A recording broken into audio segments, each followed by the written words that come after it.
சும்மா இருக்கு.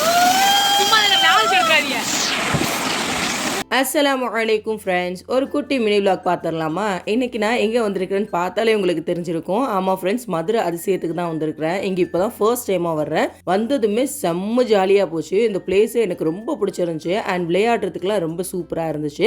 குட்டீஸ்ல இருந்து பெரியவங்க வர என்ஜாய் பண்ணுறதுக்கு ஒரு சூப்பரான பிளேஸ்ன்னு தான் சொல்லுவேன். எனக்கு ரொம்ப பிடிச்சிருக்குது இந்த இடமே. அண்ட் குளிக்கிறதுக்கு நிறைய டைம் கிடைக்குது. குளிச்சு முடிச்சதுக்கு அப்புறமா ட்ரெஸ் சேஞ்ச் பண்ணுறதுக்கு இடம் இருக்குது. ஸோ அங்கே போயிட்டு ட்ரெஸ்லாம் சேஞ்ச் பண்ணிட்டு அதுக்கப்புறமா ஊஞ்சல் ஆட போயிடலாம். ஊஞ்சல் ஒன்று ஆடுறதுக்கு செம்மையா இருந்துச்சு. மார்னிங் 10 மணிக்கு ஸ்டார்ட் பண்ணி ஈவினிங் 6 மணிக்கெல்லாம் முடிச்சிடுறாங்க. அண்ட் நம்ம வந்து குளிக்கிற பிளேஸ் பார்த்தீங்கன்னா 3 மணிக்கெல்லாம் ஸ்டாப் பண்ணிடுறாங்க. அதுக்கப்புறமா நம்ம ட்ரெஸ் சேஞ்ச் பண்ணிட்டு ஊஞ்சல் ஆட போயிட வேண்டியதான். பெரியவங்களுக்கு 700, சின்ன பிள்ளைக்கு 500 சார்ஜ் பண்றாங்க. நீங்களும் உங்க பிள்ளைகளும் செம்மையா என்ஜாய் பண்ணணும் அப்படின்னா இந்த பிளேஸ்க்கு கண்டிப்பா விசிட் பண்ணி பார்க்கலாம். எனக்கு ரொம்ப பிடிச்சிருந்துச்சு. நெக்ஸ்ட் மினி விலாக்ல பார்க்கலாம். தேங்க்ஸ் ஃபார் வாட்சிங். Tata, bye bye.